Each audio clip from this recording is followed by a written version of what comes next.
So many of you have reached out to me over the past year in regards to my TikTok video from last year, dated in August and September. I did 3 different live streams and a couple of episodes on my electric bike that I currently ride. Some of you have asked me whatever happened to my green electric bike. Well, let me show you. Here it is right here.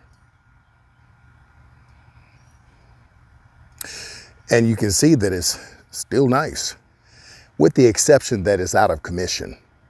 But let me give you a little background really quick. I started getting involved in electric bikes in the late 1999. I had a mountain bike, a manual standard mountain bike, and I used a kit called the Bion-X kit to convert it to an electric bike. The kit was ranging between $1,000 and $2,000 depending on the size of the motor that you wanted. And it was a hub motor. And I eventually sold that bike and eventually got back into manual bikes. And later on, I decided to get back into electric bikes. And I ended up purchasing the Pedego electric city commuter. And I'll show you a little screenshot of those right now. I purchased 2 of them. They were junk. Literally junk. I wasted money on those. Those were about $3,500 And after that point, you know, I've always had manual bikes.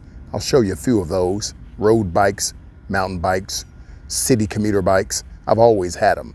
Manual bikes go a long way, and you don't have to worry about a lot of maintenance as you would when it comes to an electric bike. Eventually I got into another electric bike, which I met a dear CEO on Facebook. And this was a bike made from through a company called Mundo, and it was the Spicy Curie electric cargo bike, the bike you known from the rooftop terrace. If you follow me long enough, you would know that bike. Let me show you a video clip of me riding this bike really quick. As you can see, I had just got it and I was performing some things. This is before all of the extra accessories. That bike was about $45,000 to about $5,000 without the accessories. And I got that bike simply because I was dealing with MS at the time. And I couldn't really lift my leg a lot. So it had a lower profile. And I'll show you a few pictures of it, you know, posted inside of my rooftop terrace penthouse. And you can see it right there. I still have that bike today. And the motor went bad, and the pedal and the arm that connects to the pedal went bad. That was a center-driven motor, better known as the mid-drive. It was also pedal assist only. So we'd have to pedal, and depending on which level of pedal assist you had, it would assist you and provide the necessary power for you to move forward. Wonderful bike, love that bike. But the COVID hit, and I could not service it for warranty. I reached out to the company, and I need to get it down to San Francisco. I can take it to places out here, but I like San Francisco a lot better. They're really good at fixing these bikes, replacing the motor and so forth and whatnot. So I'll bring that bike back. You folks remember that bike for years on the rooftop terrace. I used to go around to gardens and even in the home that I live right now. So after that point, when that broke, I went and bought another cargo bike through Mundo, and it's a beautiful bike. I'll share photos of that one also right now, along with a bike I bought for my wife. And these are cargo bikes. Whenever you see a cargo bike, they're made to haul a lot of weight. I always prefer manual over electric simply because, well, once again, less maintenance. But anywho, the bike I currently have, along with my wife, we have the Hemingway. And you folks have seen the Hemingway. You've seen other, I guess a few other gardeners that got the Hemingway. I know that a lot of them have bought through a link that I provided, because anytime you purchase a bike from that company, you get a referral link you can share with your friends and families. A lot of people have bought this bike through my link and whatnot. And it's a wonderful bike for an entry-level bike, $1,500. It's a 48 volt, 17.5 amp hour battery for a total of 850 watts.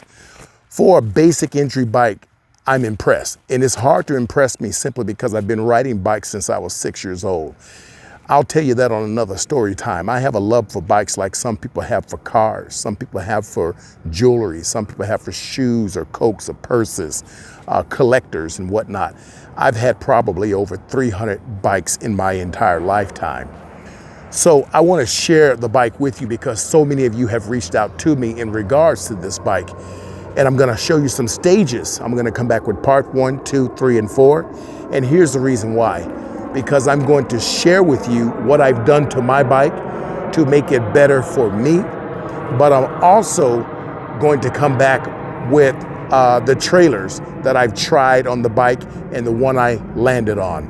Something that can really haul a lot. And then we're going to come back and I'm going to share the internals, the accessories, and the reason why I've always used my bike for an emergency bike.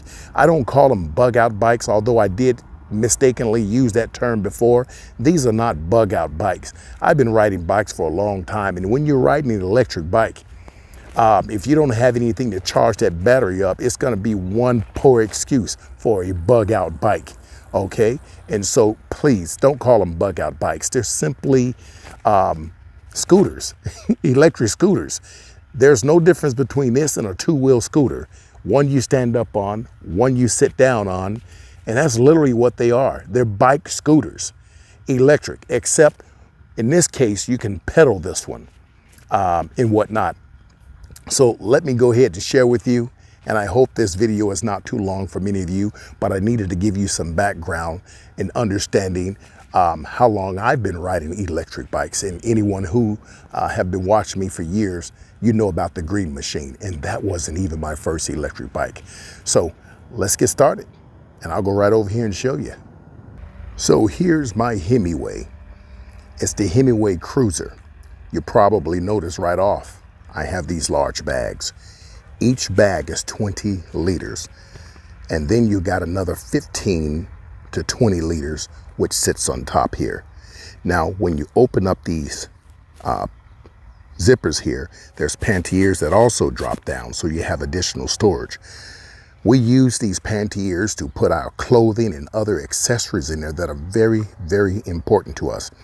I even carry additional water if I'm just carrying my bike at the same time.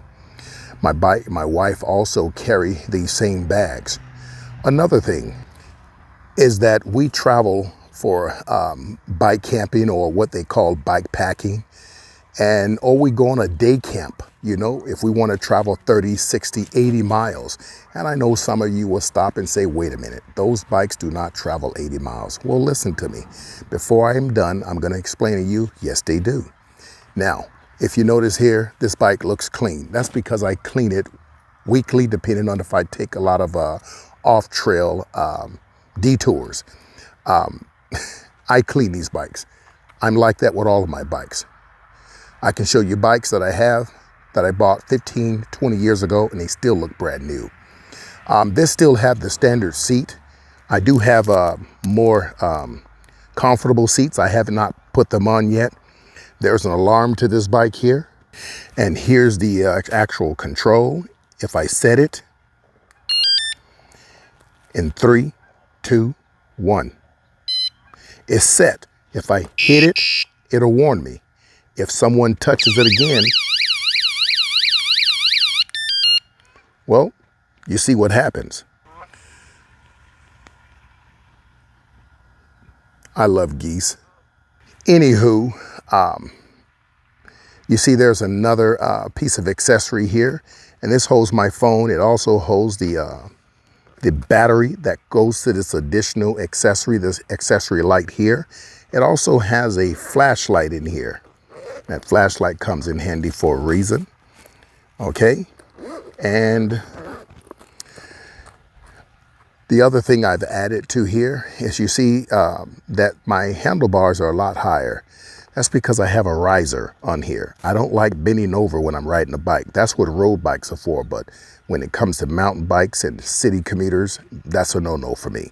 So I like to sit straight up, and these risers are perfect. I can also tilt it and bring the handlebars back towards me, adjust them to my comfortability. I also have 2 accessory bars up here, one here and one here.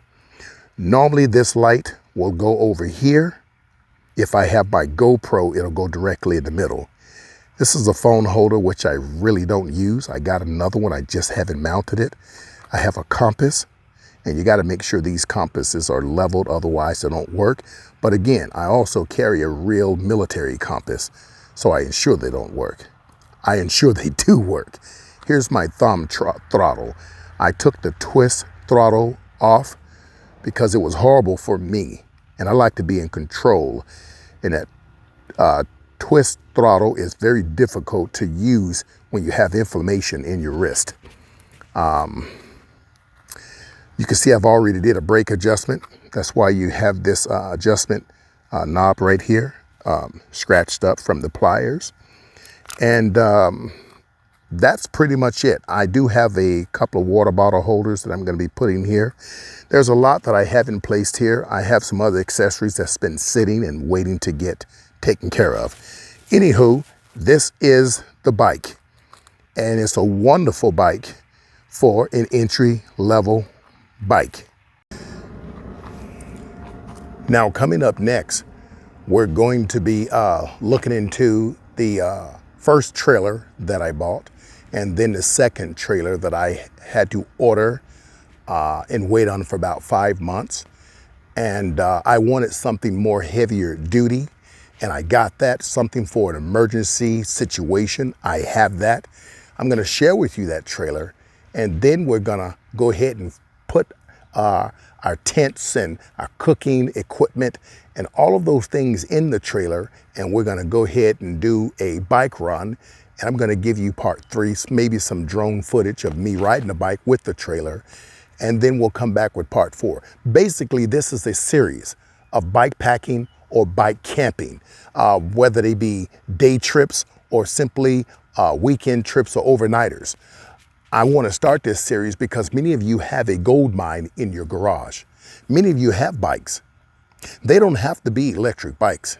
And electric bikes are great, but for some people, $1,500 is even a lot of money. I would suggest you go and purchase you a simple bike if money's a problem from Facebook Marketplace. You can get cruisers, you can get mountain bikes, you can get them all. Find some decent bikes for about $350, $400, sometimes even lower. I do want you to think about this though. If you're gonna go out and purchase a manual bike, not electricity, not electric, but manual bike, some of these manual bikes can cost you an upwards of $800 to $10,000. And a lot of people are not aware of that. In fact, some of the pro bikers we're talking about that we see on TV, like Armstrong, these bikes can cost $150,000. Remember that bike he lost, right? Well, he didn't lose it, it was stolen, but he did get it back, I think. $150,000.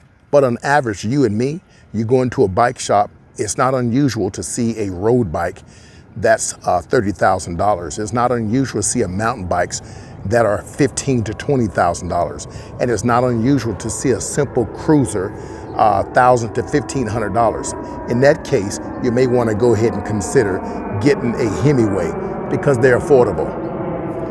Well, I'll see you around. Stay tuned. These videos are going to be kicked out just like that. Shalom.